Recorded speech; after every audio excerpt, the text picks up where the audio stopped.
I'm so sorry you're joining us, Gary, said a female voice. The face comes into focus and you recognize the woman. Mrs. Baxter, where is this? You're back in my classroom.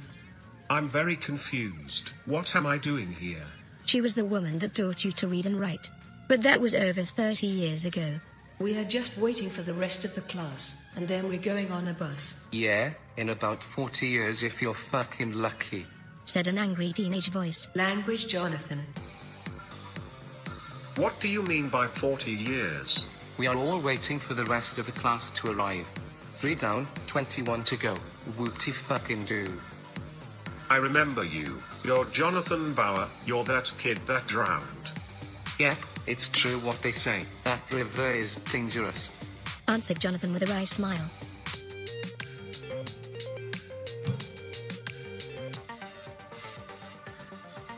Hi, I'm Gary. Who are you?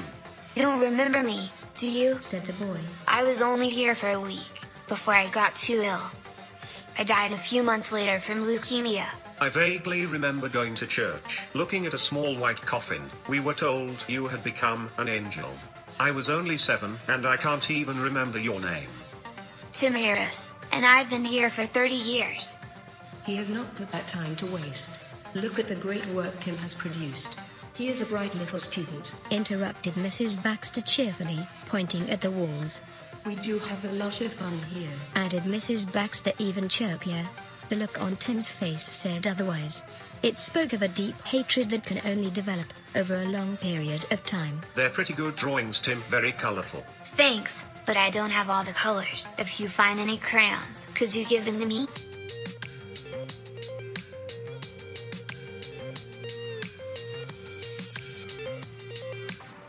Conversations with Tom, by Angela Lockwood. Although they don't always understand each other, Jeff and Tom form an unbreakable bond. Language in the Blood, Book 1, by Angela Lockwood. Until the outbreak of the First World War, young Cameron Blair would have liked nothing better than to stay in Edinburgh and marry his childhood sweetheart. As the call to arms goes out, Cameron and his pals sign up to fight for their country. They are soon delivered into the nightmare of war, and there, Cameron more than meets his maker. Language in the Blood 2, Blood Ties, by Angela Lockwood. Locked up, his needs denied, misunderstood, the bored vampire edges closer to insanity. Before long, Cameron starts plotting his escape.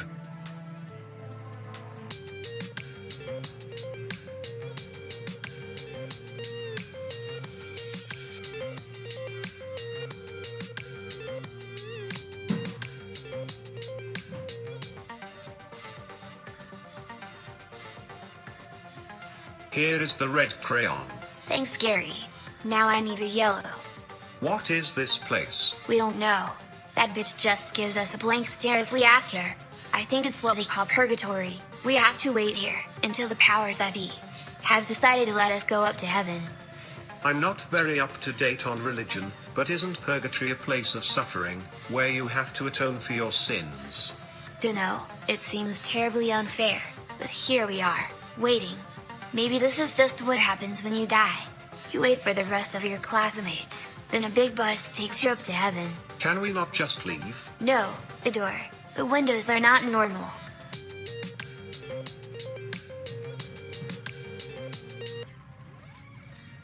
Mrs. Baxter, what about you? How long have you been here? She stares back blankly. She's a robot, or a hologram. Go on, punch her, urged Jonathan with relish. I'm not punching Mrs. Baxter. Even if she is a hologram, it doesn't seem right.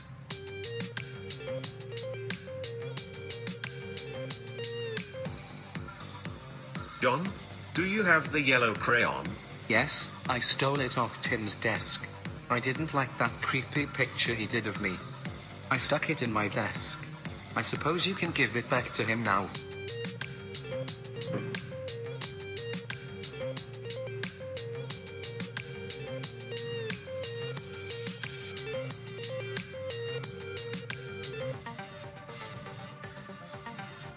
Here is the yellow crayon. Thanks again. Now I just need the blue one to finish this drawing. Anyway, changing the subject. What's it like then? What is what like? You know, Did you ever do it with a woman? Wow, you guys haven't experienced anything adult. Sex, work, and growing old, all denied to you. Overcome with the pain for the two youngsters, you think of your own pain, of your own loss. You didn't mind dying, but leaving your distraught wife and young son with the chaos you left behind now grips you. Yeah, I know. I know nothing of adult life, so tell me. I want details. Tim edges closer, ready to listen. I am married to Lisa. Was married to Lisa. You pause as you catch yourself. I had a 6-year-old son, Kevin, so yes, Tim. I have done it with a woman, and more than once. You wink with a tear filling your eye. So, how did you die? You feel their urgency in wanting to know everything there's to know about being an adult male. I was driving home from work and hit a patch of ice. Then out of control I crashed. We know when you were lying. Tim said, his blue eyes piercing into you. I told you, I drove back from work and I lost control of the car. We really do know when you were lying. Echoed Jonathan.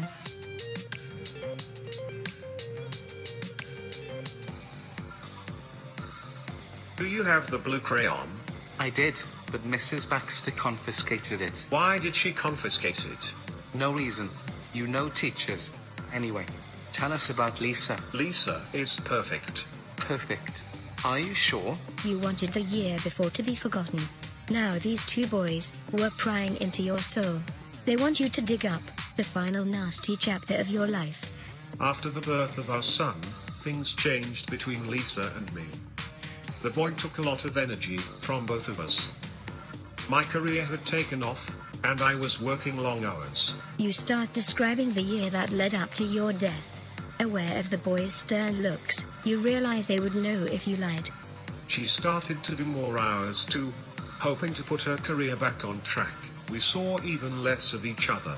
I initially thought this was normal. Okay.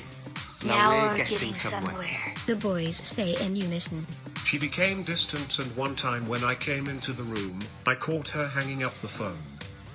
I confronted her, asked bluntly if she was having an affair. Lisa denied it. Go on, Gary. Urged him in a way that made you feel very cold. A fateful day she called, saying that she'd be working late. I waited outside the office and saw her and a man leaving. I followed them to a nearby hotel. My worst fears were confirmed. She was having an affair.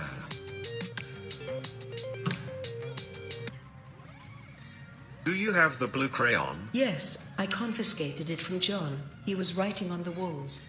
There you are. It's in my desk.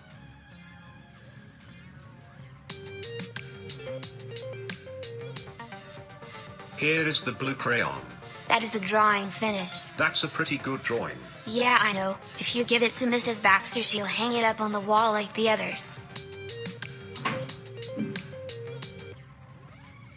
Here is Timothy's drawing. Oh good, I'll put it on the wall straight away. It's very good. It's a picture of you in your car, just before you died. Do you notice anything about it? Let me see. Ah yes. When I drove home, my mind was in turmoil. The thought of her leaving me brought me to tears. I was going too fast and my vision was blurred with tears. The car skidded on some ice. I regained control, but then, in a moment of madness, I let go of the wheel and let the car run into oncoming traffic. So, you killed yourself. I guess so, yes. You finally admit to yourself, But you're still lying to us. We gave you time. Come clean with us. said Jonathan, his eyes wide and dark in anger. I don't know what you mean. Look closely at the picture. Where was Kevin? Demanded Tim. Oh my god, Kevin, he was in the car? Touching the drawing, you see Kevin was asleep in the back seat. It was a spur of the moment thing. When Lisa called and told me she had to work late, I didn't call a babysitter. I put Kevin in the car seat and rushed to her place of work. The boys looked at each other. You realize Tim and Jonathan are your judge and jury. He'd fallen asleep. I was too wrapped up in my grief and anger. I had forgotten he was there. The boys nodded to each other in agreement, and soon after the door opened. Go, Gary. You can leave us now, said Mrs. Baxter, trying to comfort you.